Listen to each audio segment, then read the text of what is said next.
had been giving us up-to-date information about this case, all of the misinformation and false narrative flying around wouldn't have a place. They wouldn't have had a welcoming hand. They wouldn't have welcoming hands. So the police should, as a matter of urgency, give us updates on this case. Because the continued delay in giving us updates, the continued delay in getting justice for Mohbad is also exposing his wife and child to further threats. It's exposing the family to a lot of other things. I don't think that child is even a year yet. He's not even a year old yet.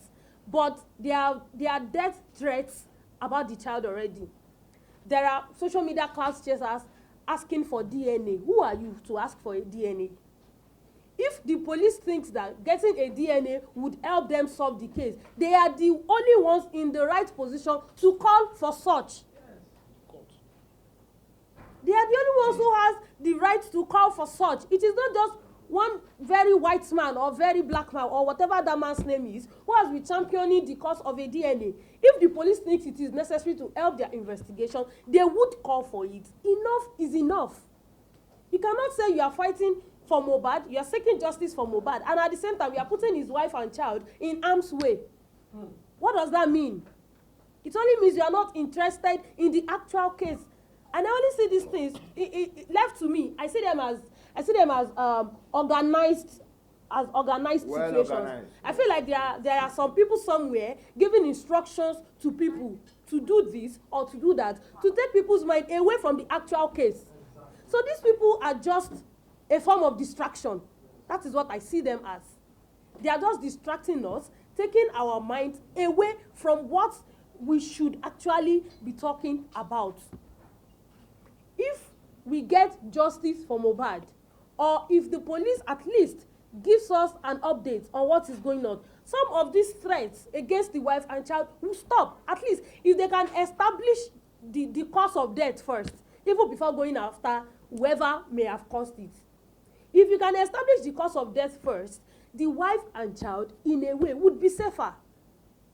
But the continuous calls, we have seen videos, we have seen people interviewing another person who is not in any way related to Mohbad, who is not a police officer, who is not the court of law, but then two people will sit in a room, record video, and analyze cases as if they are the investigators.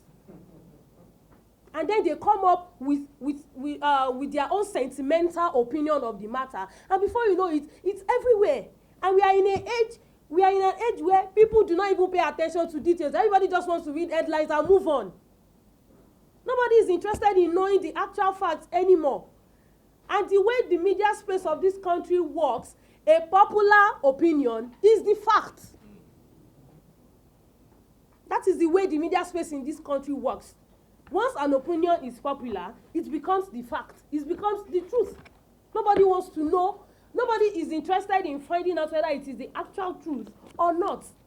But the fact that an opinion is popular does not make it true.